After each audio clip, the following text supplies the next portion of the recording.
Hi, and welcome back to Ivy English. I'm Karen. And I'm Chris Gorski. Today is February 7th. We're on page 17 in your magazines, and today we're going to hear part 2 of the article that we started yesterday entitled Shinju County, A Journey Through Culture and Nature.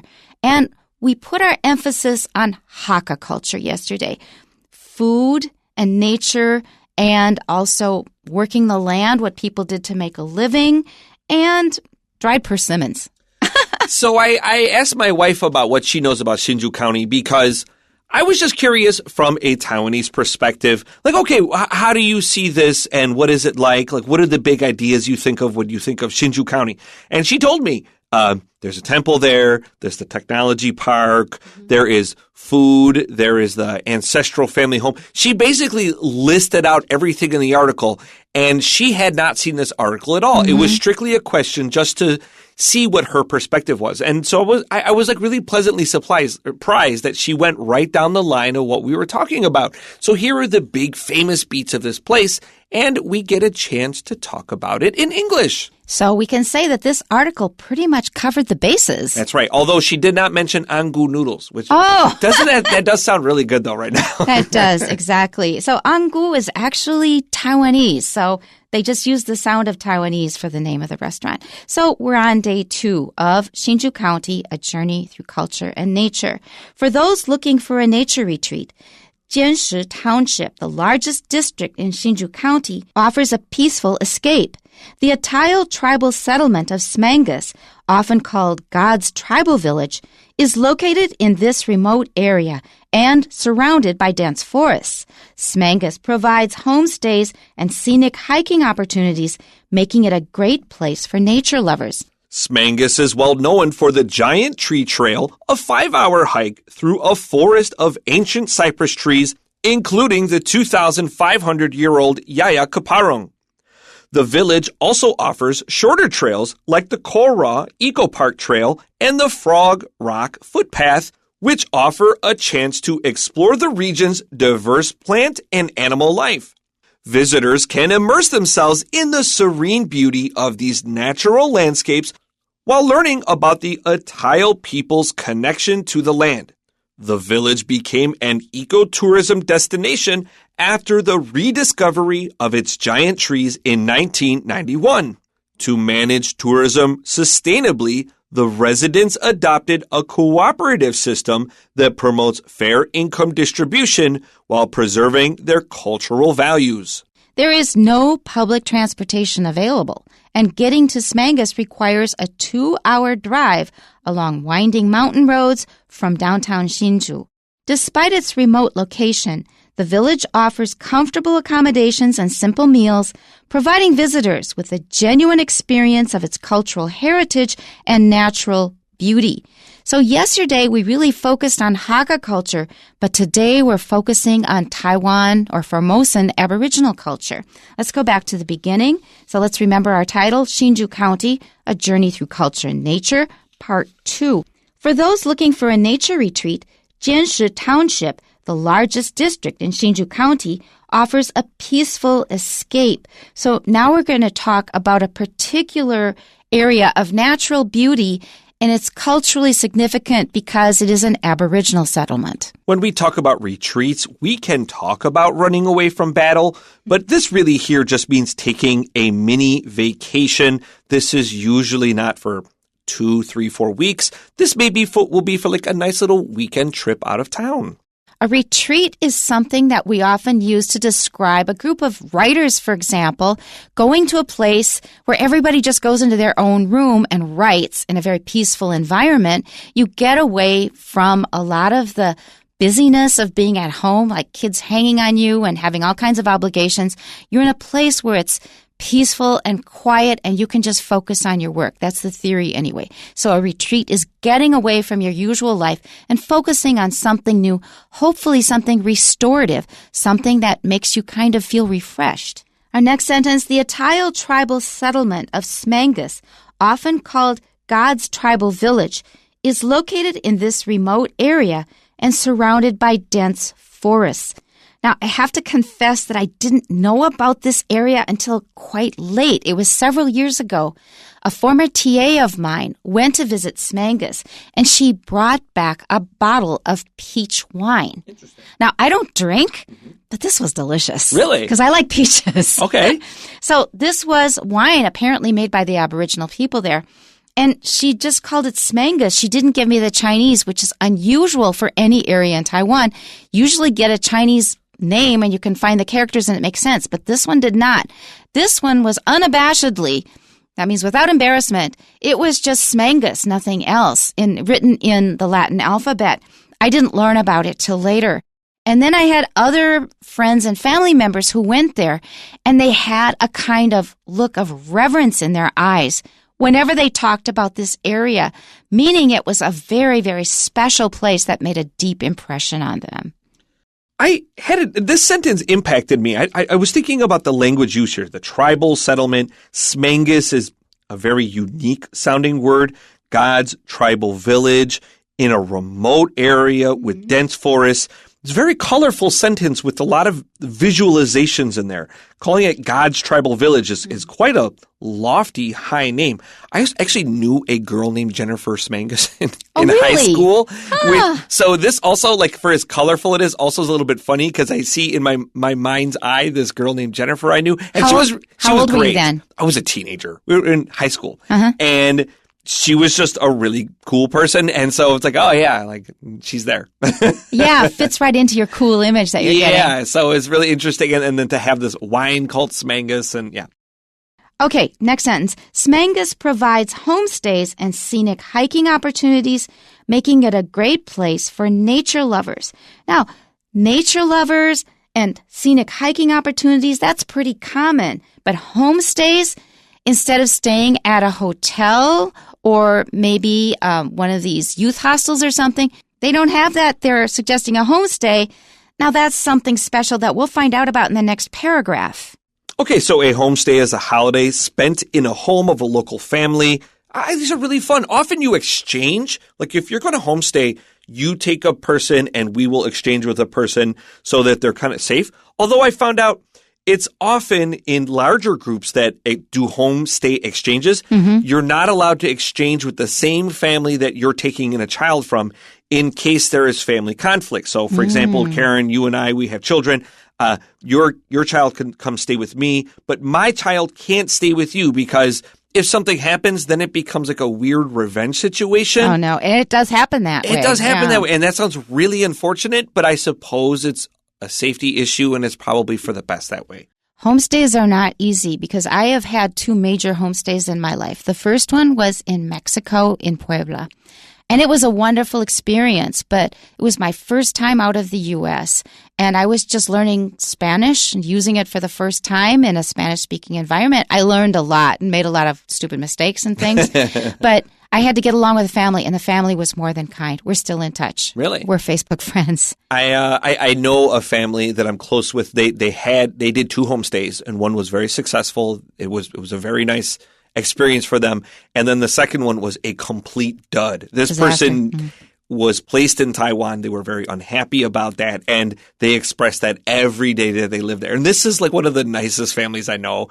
And to see them privately express not just dismay, but antagonism towards this situation, it was shocking to me. So I imagine homestays, I feel like homestays should always be a nice situation, but you never know. Personalities can conflict. So your story does not surprise me in the least because the 1 month in Mexico was followed by 1 month where she stayed with me. And I think at first she was kind of disappointed. You know, the U.S., we were just a middle-class family living in a middle-class neighborhood. I think she was kind of disappointed at first because it was nothing fancy.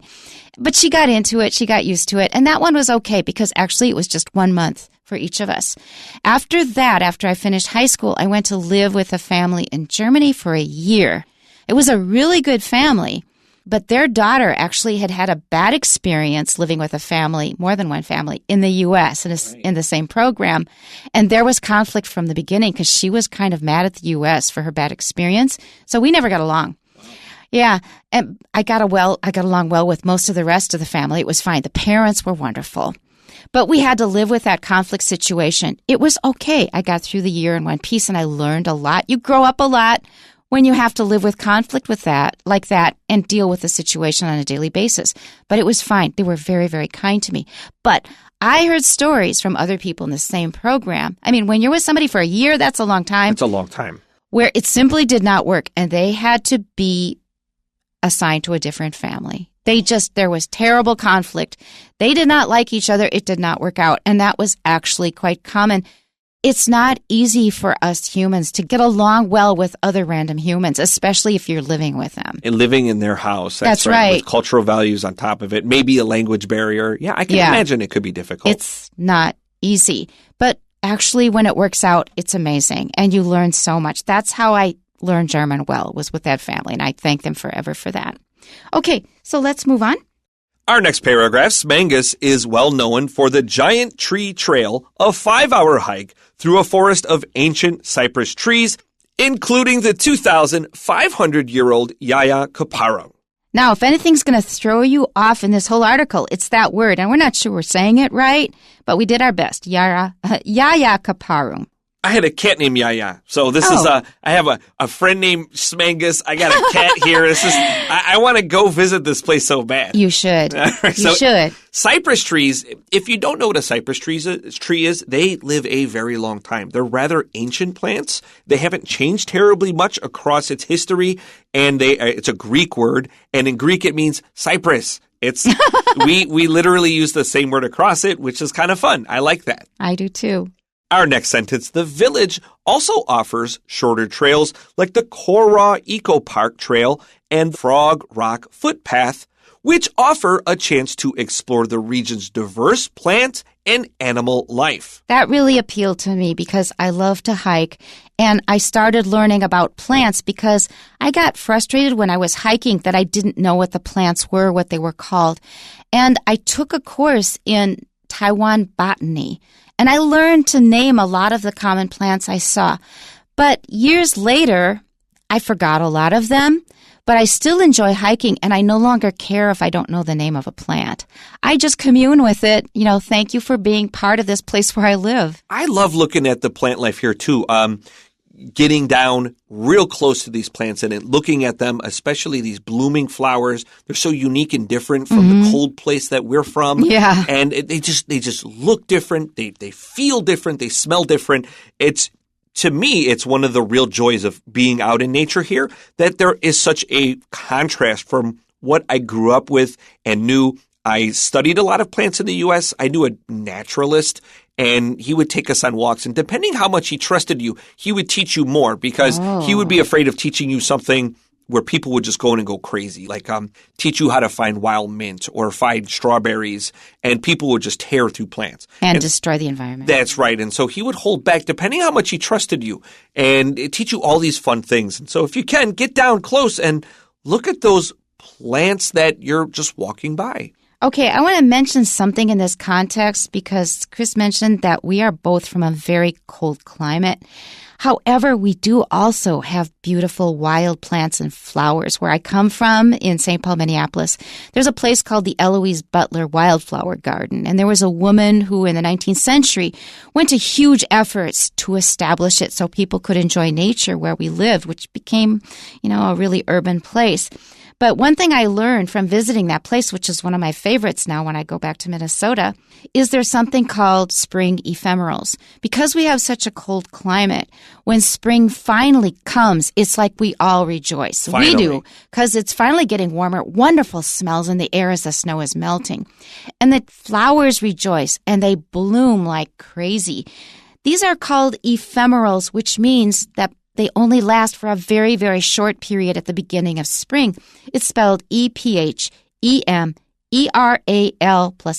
EPHEMERAL+S, spring ephemerals. And they are the most gorgeous flowers.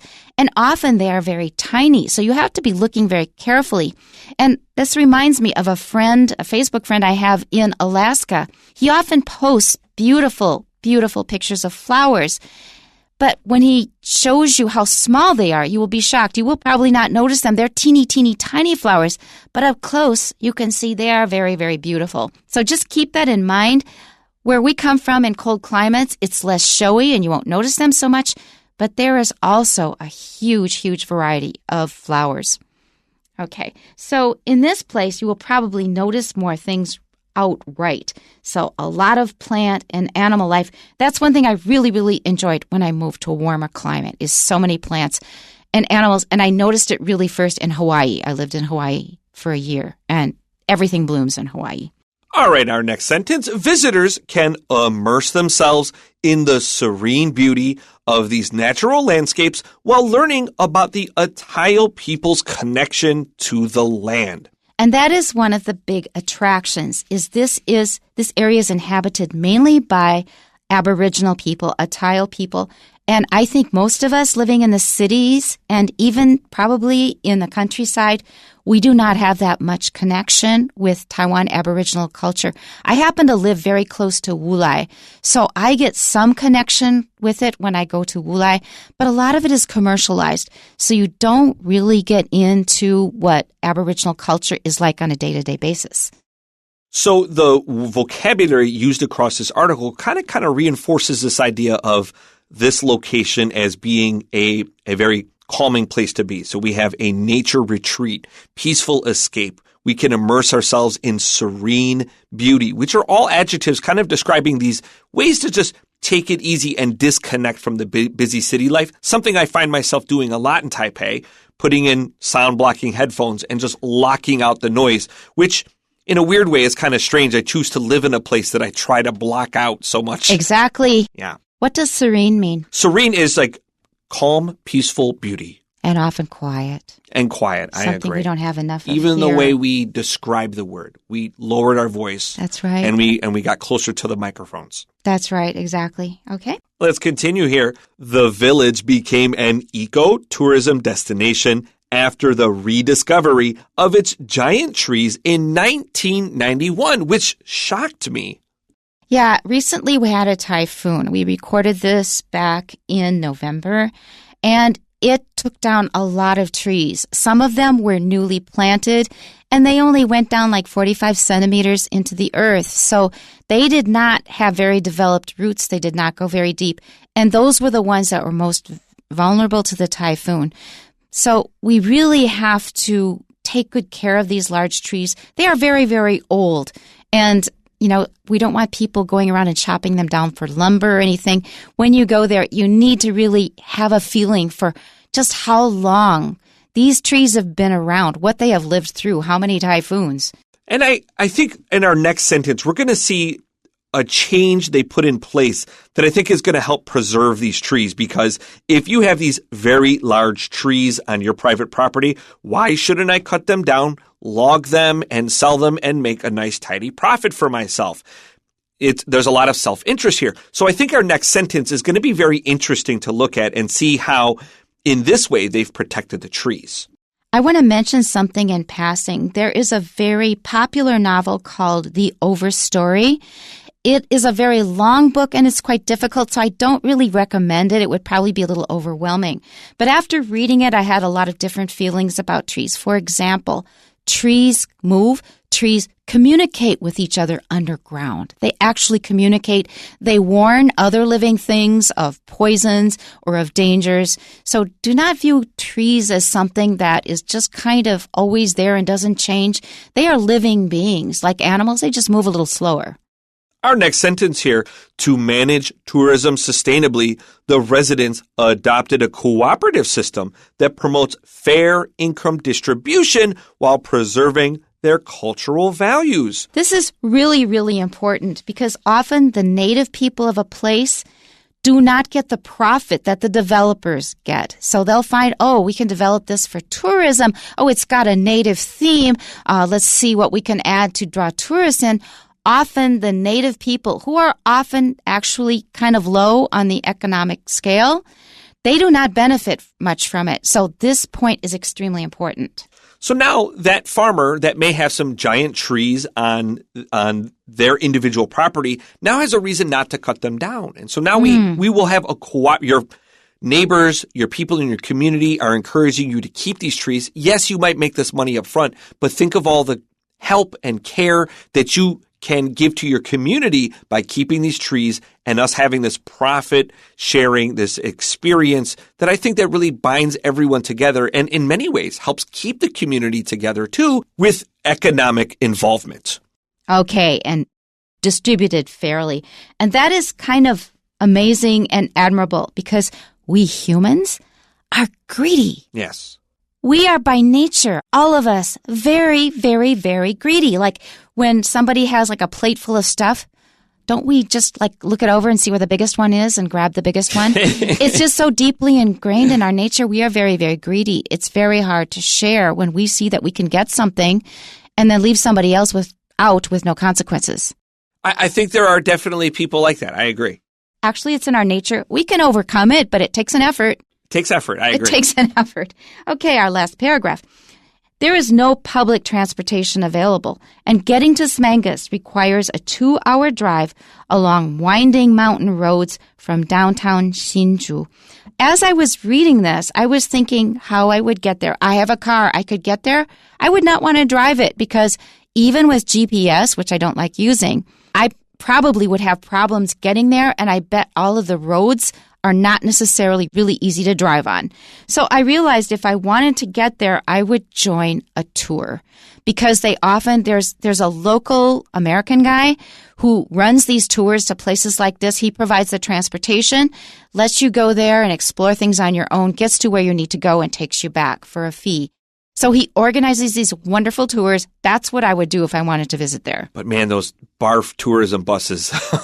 But this guy does a great job of it. Okay. Absolutely, yeah. And he has my admiration. I won't mention him for I'm not advertising, but he really has my admiration. So that I think is the best way to do it. You can drive there in your car, but if you're not familiar with the area, it may not be that easy. That's right. You're going to be driving slower. You're going to be driving more cautiously, but maybe people that are more familiar, maybe driving more dangerously, more quickly on these mountainous roads. I know I always drive a lot slower on mountainous roads. Yeah, I'm not sure everyone else agrees that I should do that. That's true because I live on a mountain and then there are people who even at night when it's dark and it's raining, they want to pass and they want to go 70 kilometers an hour. Where do you have to get to at 8:30 p.m. on a mountain? I mean, come on. Okay, we have one sentence left here. Despite its remote location, the village offers comfortable accommodations and simple meals, providing visitors with a genuine experience of its cultural heritage and natural beauty. So earlier I said that the next paragraph or next two paragraphs would explain why they have homestays, because it's not easy to get there. You can't even get a direct bus that goes there. And they obviously don't have a developed infrastructure. They don't have hotels and things, but they can set up homestays. So that means that if you decide to go to Smangus, you are actually investing in a cultural experience and you have to approach it with a different attitude, not just being a passive tourist and going out and buying souvenirs and going home. You have to really get involved in what you're doing. It feels like a commitment, but in a good way because it's so different than maybe your traditional day trip spot that you're really going to go in to learn something entirely new. Absolutely. We have a few questions for you. Number one, according to the passage, which of the following is not common to both Beipu and Guanxi? And the answer is B, the architectural style of their buildings. Number two, which of the following statements about Hsinchu's cuisine is true? The answer is D. Hsinchu's seasonal winds play a key role in producing many of its traditional foods, like my relatives, my aunts, air-dried pork. And number three, what is the main purpose of the cooperative system adopted by the residents of Smangus? And the answer is A, to ensure fair income sharing while maintaining cultural values. And number four, what challenge do visitors face when traveling to Smangus? The answer is C, a lengthy drive along winding mountain roads, which is why I would prefer not to drive there myself without being familiar with the area. However, I think I both of us really should think seriously about making a visit to Smanga sometime soon. This sounds like a good time. And maybe you should think about it too. Tune in next time. We'll see you then. Bye-bye. Bye-bye.